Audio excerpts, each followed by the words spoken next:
تعال اقول لك على اكله سي فود بس ايه بيور. المشكلة دي يا اما معرفش.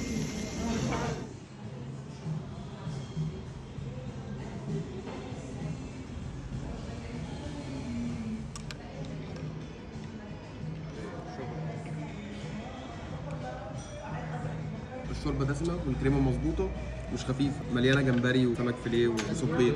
كيلو الجمبري المقلي ب 140 ريال. عارف العضه بتاعت الجمبري دي اللي بتبقى طعمها حلو مع التتبيله بتاعت القلي برضه طعمها حلو.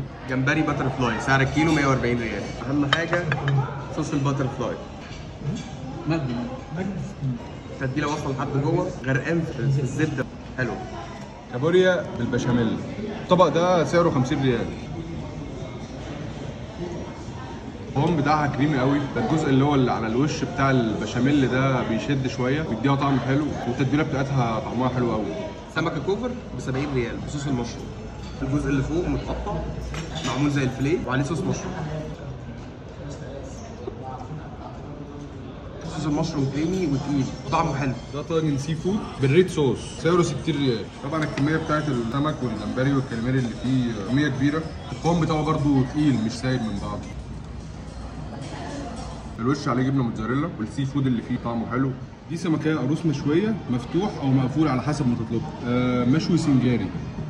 الاثنين سعر الكيلو ب 80 ريال. بعشقه اقسم، حته اللحمه دي بتبقى زبده، خاصه بقى لو متتبله تتبيله كويسه زي دي من قلبها وعلى الوش ومشويه على الجريل، الطعم بتاعها خطير. عروس سنجاري،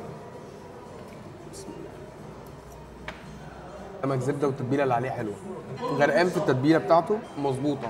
طبق رز بالجمبري، الطبق ده فيه ربع كيلو جمبري سعره 35 ريال. الجمبري بصراحه متسوي حلو قوي، والرز برضو واخد حقه قوي في التسويه. واحلى حاجه بعد ما بتخلص اكل بينزلوا لك طبق بطيخ ترطب على قلبك كده. انا مكاني في اشاره رماده مقابل مكتبه جرير مجمع المسجد جوه المطعم الجبري ومطعم صباح ونسا. عندي جمبري بيتعمل مشوي وبيتعمل بطر فلاي جمبري على كيفك، وعندي قاروص حلو بيتعمل زيت وليمون وبيتعمل سنجاري، وعندي هامور بيتعمل صوص مشروم حلو، وعندي كوبر زي ما انت شايف السمك حلو منوره حاجه فريش، وعندي استاكوزا بعملها بالبشاميل وبعملها مشويه، عندي دنيس حلو بعمله زيت وليمون وبعمله مشوي رده وبعمله صواني على فكره وايت صوص وريد صوص. عندي شعر حلو برضه بيتعمل مقلي، عندي كمونه بعملها بالبشاميل، عندي سلمون، عندي المصص موجود، عندنا كل حاجه، حتى البيض المصري احنا جايبينه. احنا بنقول للناس كلها مطعم بيور سي فود، احنا مستنيين الناس الحلوين كلهم يجوا يشرفونا. الاكل عندنا على فكره عالي جدا. عبد سمير من رواد صناعه المطاعم بتاع السمك في الدار. ربنا يكرمك، اصحابك الفانز بتاعتك كلهم يشرفوني هنا في مطعم بيور سي فود. شوف رمضان مقدم مفاجآت حلوه جدا، الاسعار برضه الحمد لله حلوه، بعد وجبات حلوه في رمضان، مستنيكم في رمضان.